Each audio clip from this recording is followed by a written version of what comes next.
Still Life is a point-and-click horror game that released in 2005. It was created by a studio called Microids. You know, the guys that made Siberia. And its point-and-click style of gameplay was directly based on Siberia's. Upon release, the game mostly got a positive reception and pretty good reviews. Back in the before times, the main way that I heard about video games was through XPlay. Here's how they described Still Life in 2005. A game with a very creepy and compelling plot about a serial killer. It's one part The Alienist and one part Silence of the Lambs. Plus, it features eerie pointing and terrifying clicking with your mouth.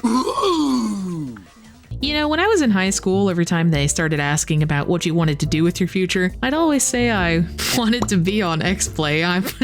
I'm not kidding. Which, if I could paint a picture here for you, imagine you're a teenage girl in the mid to late 2000s. Your future ain't looking too bright, and a teacher comes up to you asking, "What are your plans for the future?" You look them dead in the eye and you say, "I want to be on XPlay." You watch as the horror spreads across their face, and suddenly it dawns on you how that might sound to someone who doesn't know what that is. You scramble to explain, No, it's nothing like that. I want my profession to be talking about video games." Somehow, this only manages to make them look more concerned. XPlay doesn't exist anymore, but YouTube does. If you'd like to help me live out my dream, maybe subscribe and check out the linkies below. Alright, sorry for the tangent. Let's talk about Still Life's story, shall we? We're going to be going over the entire story, so spoilers will be included. If you don't want the game's story to be spoiled for you, there will be a timestamp you can skip to.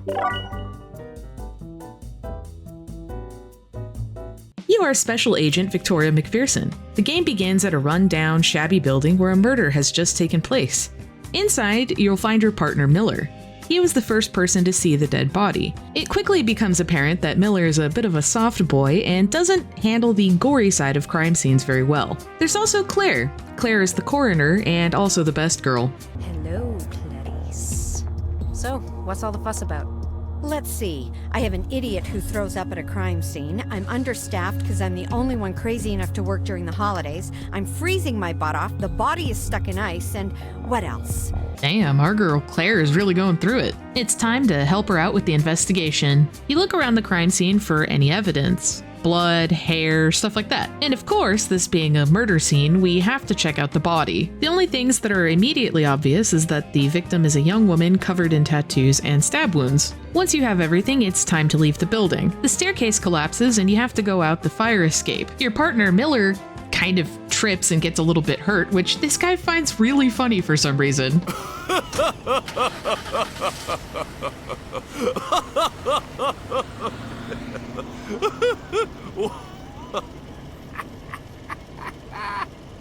Do you think he's okay? Yeah. He's fine. Back at the office, we head down to the morgue to talk to Claire. She states that the victim's cause of death was actually drowning and she was stabbed after the fact, so apparently the guy just stabbed her for funsies. This is not the first woman they've found murdered this way. It looks like we have a serial killer. Victoria heads home for the night after a long day and has a chat with her dad. They discuss how her grandfather left some journals detailing his time as a detective investigating murders. Looks like mystery solving is a family profession. In the attic, you find Grandpappy's journals, and reading them transports the narrative back in time. The game switches you from playing Victoria to her grandfather Gustav. Gustav's setting is in 1920s Prague, where he's investigating a string of murders that have eerily similar details to the case Victoria is working on. But that must just be a weird coincidence, right? These murders are taking place over 70 years apart in different parts of the world. Why is this cop's character model so different? He looks like he's from a different universe. Why are his hands so big? Gustav interviews a woman named Milena about the other ladies of the night that have been being murdered. She tells him all about the other women that could potentially be at risk. He then checks in with his girlfriend Ida. Ida is saying that she's not been feeling too good in the mornings, and he tells her she should go see a doctor. Pretty sure you know where that's going. It's important at this time to note that Gustav refuses to talk to his family about how he met Victoria's grandmother, who we can assume must be Ida. Claire's calling interrupts Victoria reading her grandfather's journal and tells her that she needs to come back to the office.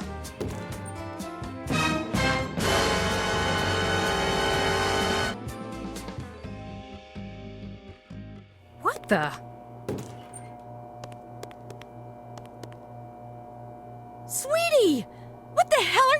doing? Me? I thought you'd... Oh my god. Go look at the security cameras. Why was the spooky top hat killer man in the morgue? He and Victoria have a rather long and dramatic fight scene, but ultimately he manages to get away. Claire then informs us that the killer apparently broke into the morgue to rip open his victim and place a picture of another woman inside of her. You go home and your dad forces you to bake gingerbread cookies, which... this is a bad puzzle. We're gonna get back to this when we talk about the gameplay. Checking back in with Gustav, he's conducting an interview with a girl named Vladana. Turns out that she was actually stabbed several times by the killer, but managed to get away and survived. She doesn't really have much information for Gustav other than what the killer looked like dressed up in his mask, top hat, and cloak. She says nothing was unusual that night, though she did leave a painter's house named Mark before she was attacked. Naturally, this brings you to Mark's house to question him. He's a bit of a fucking weirdo and has paintings of the women from all over town on his walls. Yes, can you believe the gall? I mean, really, me, a killer?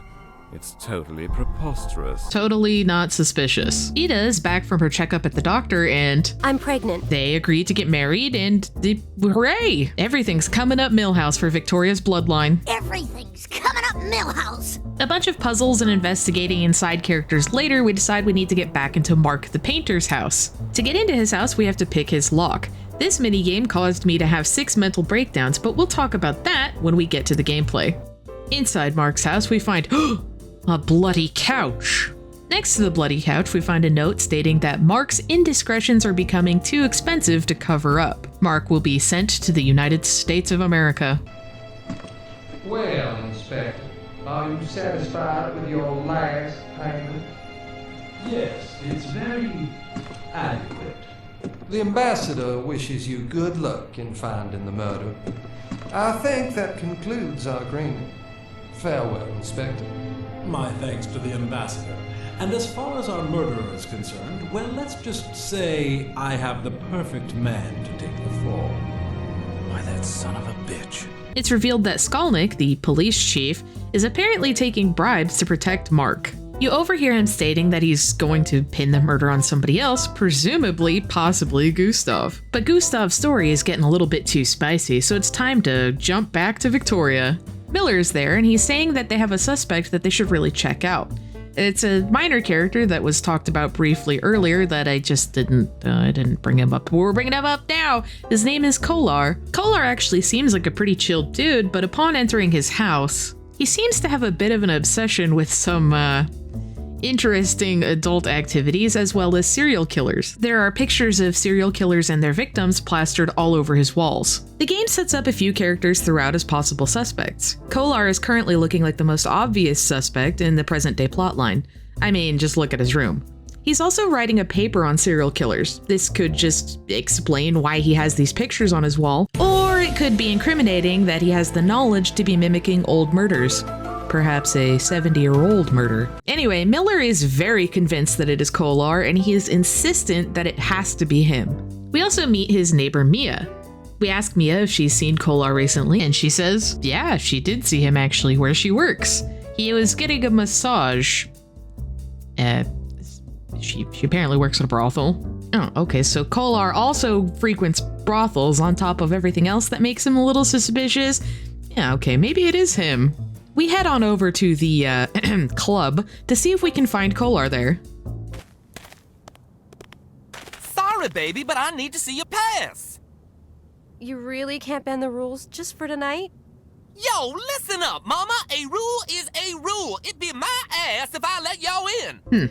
Apparently we're not getting into the brothel without a pass. We'll have to come back to that later. We head back to Mia's, and it looks like she has a picture of a girl that looks eerily like the girl that was in the picture that the killer stuffed inside of his victim's body. Mia confirms that she knows this girl. Her name is Steph, and she knows about where she should be at this time, so we run over to check on her. You know, since with the whole photo with the body thing, probably want to make sure she's safe. Alas, it's too late for poor Steph. The killer already got to her. I swear to God, every time I go into the office and see this chair, I feel like it's scowling at me. After a lot of back and forth and puzzle solving and talking to other characters, we finally managed to get a pass and the bouncer dude lets us in. The brothel area is just a billion puzzles. Once you complete all of them, you find a ledger full of brothel customers. There's a name that sounds a little familiar on the ledger. Mark Ackerman.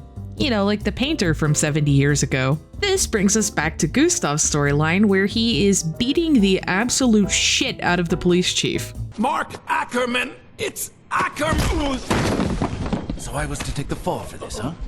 You little son of a bitch. So you covered his tracks for money, huh? You know how many died for your greed, you bastard? Huh? Do you? I'll make sure you go down.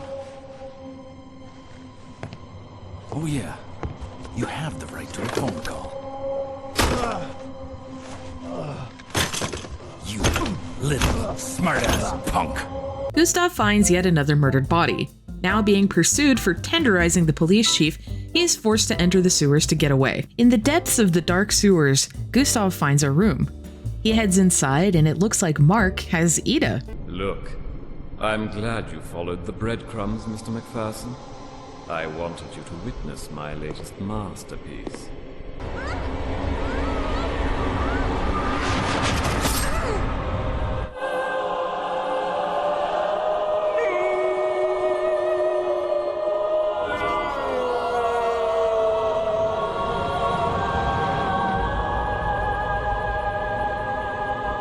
Alright, well, I'm guessing that means Ida is not Victoria's grandmother. Mark painted everything relating to all of his murders, and all of those paintings are now displayed in an art gallery. An art gallery that Victoria's boyfriend runs. That's quite the coincidence. Remember how I said Gustav refused to talk about how he met Victoria's grandmother? Remember how pregnant Ida was just murdered? Well, we find the last little piece to Gustav's journal, and we find this out. I was living a nightmare. Ida's suffering had just ended, and mine was only beginning. I took to the streets, blinded by sorrow. Why couldn't I protect her? What if I hadn't taken the case? But Milena's sweet voice brought me back to reason. She suggested we hide somewhere since the police were sure to be looking for me. Then I got this in the mail. One article was about a series of murders in Chicago that were the same as the ones in Prague. I contacted Chicago authorities, but they wanted more proof. Even so, it was enough for them to confront Herbert Ackerman. He countered with an offer they couldn't refuse. Money, lots of it. Ackerman's name was safe, but they forced him to commit Mark to an institution. Fearing blame for the murders, I crept into the offices and stole any documents that might protect me. I found a full confession signed by Ackerman telling the story of his son. That bastard is in the loony bin where he deserves to be. I heard that they moved out west. Some years after, a cop from LA contacted me about a case. Strange murders of prostitutes, badly mutilated. I sent him what I could, but I told him I wasn't going near it. I wasn't going to sacrifice the one I loved again. Milena and I got married and settled down in Chicago. I went back to the ordinary missing persons and cheating husband cases. And gladly, too. Aha! So her grandmother is Milena. Damn, Gustav just moving on like that? Shit. Turns out a bunch of murders that were just like the ones Gustav was investigating started happening in LA. Mark Ackerman, the killer, is in a mental institution, so who could be behind these killings? Gustav decides he doesn't want to be involved anymore and sends all of the information on the case he has to a detective in LA before washing his hands of the issue. Victoria sees too many connections to the murders she's investigating and decides that she needs to go to LA to find the root of the mystery. Remember that guy Kolar that was obsessed with serial killers? Turns out he's actually a pretty chill dude, and he was proven innocent despite Miller being convinced he was the killer. Kolar is calling, frantically stating that his neighbor, Mia, the girl we talked to earlier, is screaming in her apartment. Victoria rushes over.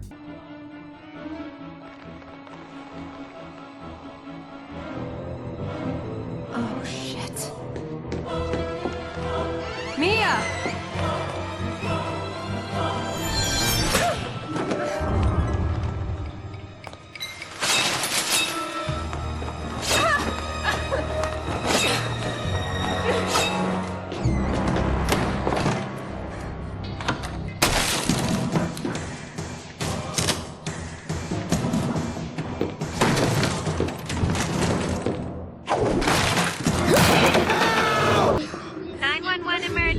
What are you reporting? Special Agent Victoria McPherson.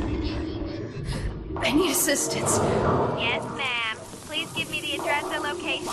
I'm at the university. I'm...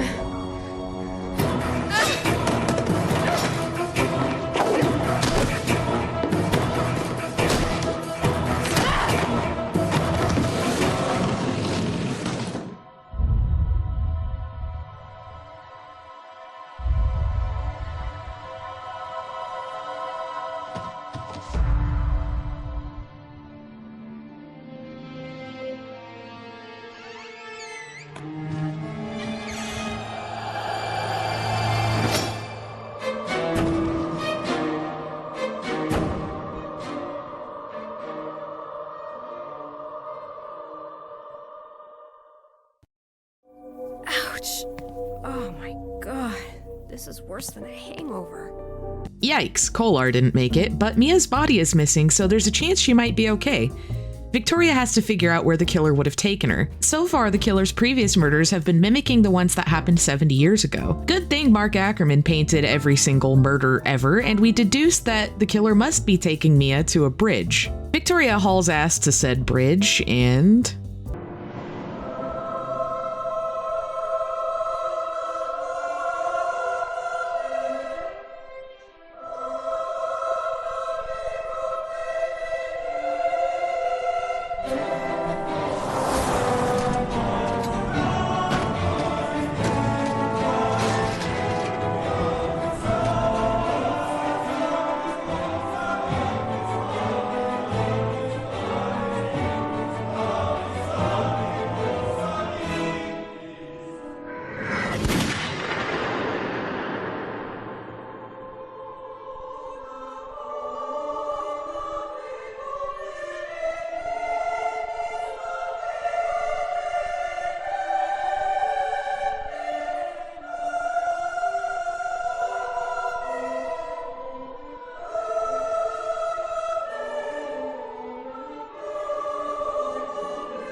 Nope, I'm not kidding. That's really where the credits roll. You never find out who the killer is. At least not in this game. There is a sequel, Still Life 2.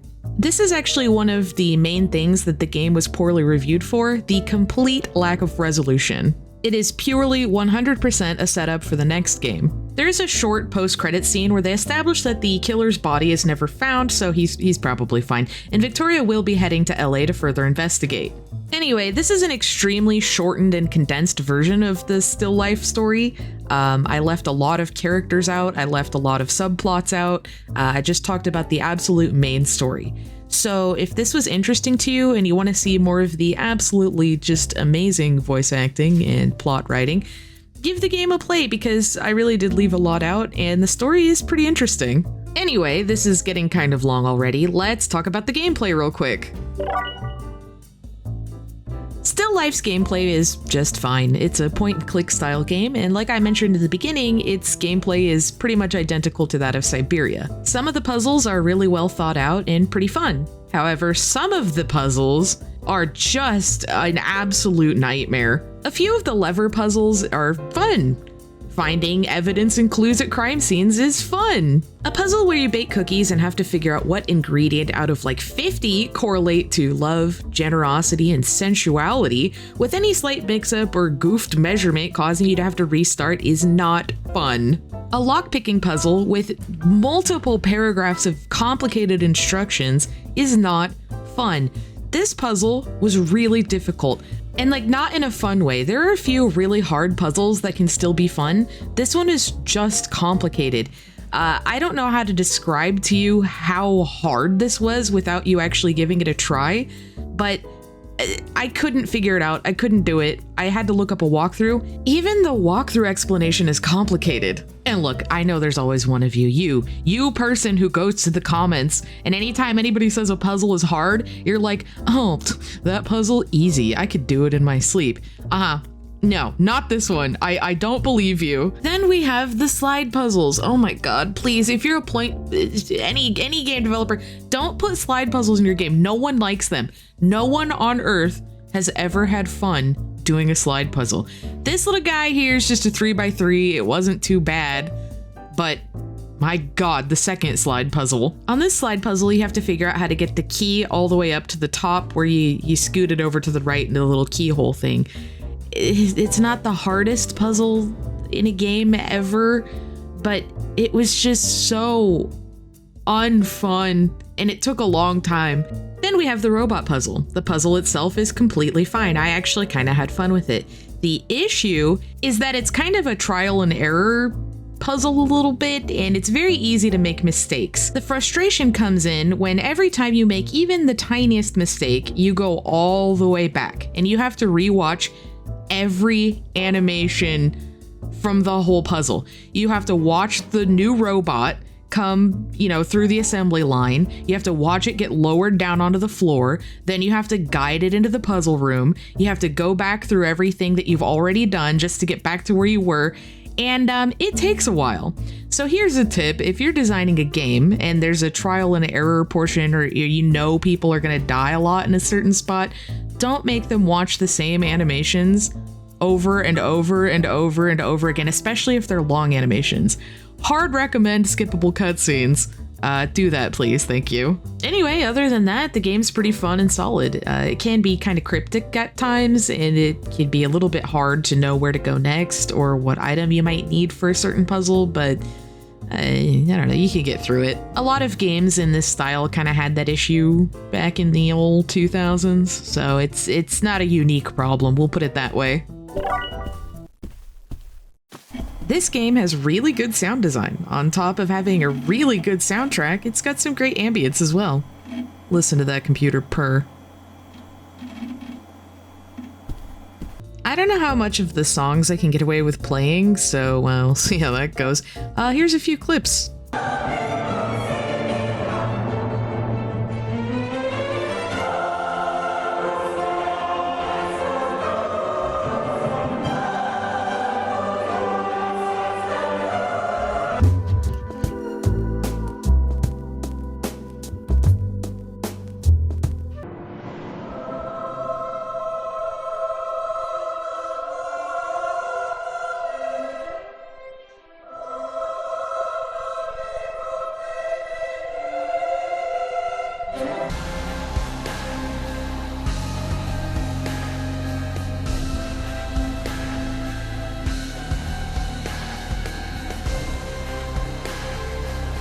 Also, the voice acting is extremely Canadian at times. I'm sorry. No, Dad. I'm the one who should be sorry. I think the visuals are pretty good. I like the character designs, I like the backgrounds, and the cutscenes are great. Sure, of course it looks a bit dated by this point, and the killer's goofy little top hat is kind of silly, but I like that, it's charming. Okay, y'all are either gonna think I'm absolutely crazy, or you'll get what I mean, but some of the soundtracks and atmosphere and I don't know, just kind of how it looks in general, bits and pieces here and there really remind me of Vampire the Masquerade Bloodlines. Like, it's kind of got the same vibe, and that's a good thing. Yeah, I know a lot of things from this time period kind of had that vibe, but I like that vibe. It's good. My conclusion is that this game is good. I like it, and I really want to play the next one. And if you guys want to see where this story goes with me, let me know, and I'll make a video about it. Also, my voice is kind of messed up. I am sick. Sorry about that. Hopefully Still Life 2 has a little bit more resolution and we can figure out what's going on. There's also a prequel game, which is technically the first game, that I didn't realize was part of the series, or I would have played that first. It has a completely different title, so I wasn't aware. It's called Postmortem. Also, there's a Discord server now, so if you want to come hang out, chat, maybe play some games, show me a picture of your pets, that'd be awesome. Check out the link below. I'm now going to solicit subscriptions in the most disturbing way possible.